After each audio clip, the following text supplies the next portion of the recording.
Authentic news 19 में आपका स्वागत है। आइए देखते हैं आज की न्यूज।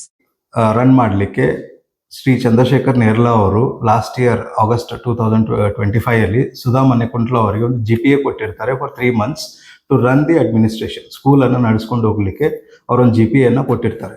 ಇದನ್ನು ಇವ್ರು ಏನು ಮಾಡ್ತಾರೆ, ಹೊರಗಡೆ ಬಂದ ಮೇಲೆ ನೋಟ್ರಿ ಆದಮೇಲೆ ಹೊರಗಡೆ ಬಂದ ಮೇಲೆ ಅದನ್ನು 3 months ಪೀರಿಯಡನ್ನು ಸ್ಕ್ರಾಚ್ ಔಟ್ ಮಾಡಿ ಕೈಲಿ ಅದನ್ನು ಪೀರಿಯಡನ್ನು ಎಕ್ಸ್ಟೆಂಡ್ ಮಾಡಿ ಬರೀತಾರೆ.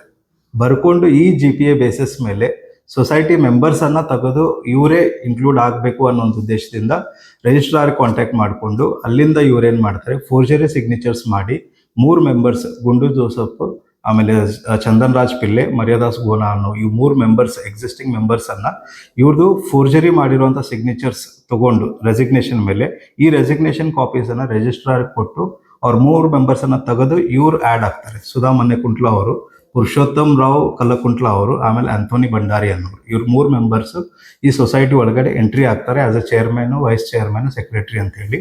ಇದನ್ನು ರಿಜಿಸ್ಟ್ರಾರ್ಗೆ ಈ ಇಲ್ಲಿಗಲ್ ಆಕ್ಟಿವಿಟಿ ಬಗ್ಗೆ ನಾವು ಇಂಟಿಮೇಷನ್ ಕೊಟ್ಟರು ಕೂಡ ಇದನ್ನು ಅವ್ರೇನು ಆ್ಯಕ್ಷನ್ ತಗೊಂಡಿಲ್ಲ. ಇದನ್ನು ಅವರು ಎಕ್ಸೆಪ್ಟ್ ಮಾಡಿ ಈ ಫೇಕ್ ಡಾಕ್ಯುಮೆಂಟ್ಸನ್ನು ಎಕ್ಸೆಪ್ಟ್ ಮಾಡಿ ರಿನ್ಯೂವಲ್ ಮಾಡಿ ಕೊಡ್ತಾರೆ. April 7, 2026ಗೆ ಅವರಿಗೆ ಹೊಸ ಮೆಂಬರ್ಸ್ ಜೊತೆ ರಿನ್ಯೂವಲ್ ಮಾಡಿ ಡಾಕ್ಯುಮೆಂಟನ್ನು ಕೊಡ್ತಾರೆ. ಈ ಡಾಕ್ಯುಮೆಂಟ್ ಇಟ್ಕೊಂಡು ಇವ್ರು ಏನು ಮಾಡ್ತಾರೆ, ಕರ್ನಾಟಕ ಬ್ಯಾಂಕಲ್ಲಿ ನಮ್ಮದು ಬ್ಯಾಂಕ್ ಅಕೌಂಟ್ ಇರೋದ್ರಿಂದ ಆ ಬ್ಯಾಂಕ್ ಅಕೌಂಟಿಂದ ಎಷ್ಟೊಂದು ಲಕ್ಷಾಂತರ ಅಮೌಂಟ್ ವಿಡ್ರಾವಲ್ ಮಾಡ್ತಾರೆ. ಇಲ್ಲಿಗಲ್ ಆಗಿ ಅದನ್ನು ವಿಡ್ರಾ ಮಾಡಿ ಯೂಸ್ ಮಾಡ್ತಾ ಇದ್ದಾರೆ. ಪ್ಲಸ್ ಇವಾಗ ಸ್ಕೂಲಲ್ಲಿ ಅವರೇ ಅಡ್ಮಿನಿಸ್ಟ್ರೇಷನನ್ನು ರನ್ ಮಾಡ್ತಾ ಇದ್ದಾರೆ.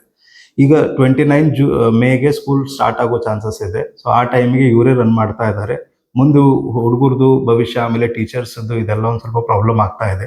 ಇದೆಲ್ಲದ್ರ ಹಿಂದೆ ಪೊಲಿಟಿಷಿಯನ್ಸ್ ಕೈ ಇದೆ. ಯಾಕಂದರೆ ಇವರು ಎಕ್ಸ್ ಕಾರ್ಪೊರೇಟರು, ಆಮೇಲೆ ಕಾರ್ಪೊರೇಟರು ಕಾಂಗ್ರೆಸ್ ಪಾರ್ಟಿಗೆ ಸಂಬಂಧಪಟ್ಟವರು, ಇವ್ರದ್ದು ಫುಲ್ಲಿ ಇನ್ಫ್ಲೂಯೆನ್ಸ್ಡ್ ಆಗಿದೆ. ಇವರು ರಿಜಿಸ್ಟ್ರಾರ್ಗೆ ಪ್ರೆಷರೈಸ್ ಮಾಡಿ ಅಲ್ಲಿಂದ ರಿನ್ಯೂವಲ್ ಮಾಡಿಸ್ಕೊಂಡಿರುವಂಥದ್ದು. ಇದ್ರ ಬಗ್ಗೆ ನಾವು DC ಮೇಡಮ್ಗೂ ಕಂಪ್ಲೇಂಟ್ ಮಾಡಿದ್ದೀವಿ. ಆಮೇಲೆ ಇದಕ್ಕೆ ತಕರಾರು ಅರ್ಜಿನೂ ಕೊಟ್ಟಿದ್ದೀವಿ ರಿಜಿಸ್ಟ್ರಾರ್ಗೆ. ಇದ್ರ ಬಗ್ಗೆ ಇನ್ನೂ ಏನು ಆ್ಯಕ್ಷನ್ ತೊಗೊಂಡಿಲ್ಲ ಅವರು ರಿಜಿಸ್ಟ್ರಾರು. ಇದಕ್ಕೆ ಇನ್ವೆಸ್ಟಿಗೇಷನ್ ಆಗಬೇಕು. ಆಗಿ ಇವರು 7th ಏಪ್ರಿಲ್ಗೆ ಏನು ರಿನ್ಯೂವಲ್ ಕಾಪಿ ಕೊಟ್ಟಿದ್ದಾರೆ ಅದನ್ನು ಕ್ಯಾನ್ಸಲ್ ಮಾಡಬೇಕು. ಇವರು ಇಲ್ಲಿಗಲ್ ಆಗಿ ಏನು ಮೆಂಬರ್ಸ್ ಆ್ಯಡ್ ಆಗಿದ್ದಾರೆ ಅವ್ರನ್ನ ತೆಗಿಬೇಕು. ಇವ್ರಿಗೆ ಲೀಗಲಿ ಏನು ಆ್ಯಕ್ಷನ್ ತೊಗೋಬೇಕು ಅದನ್ನು ತೊಗೋಬೇಕು. 19th ಮೇಗೆ ಇವ್ರ ಮೇಲೆ FIR ಆಗಿದೆ, FIR ರಿಜಿಸ್ಟರ್ ಆಗಿದೆ.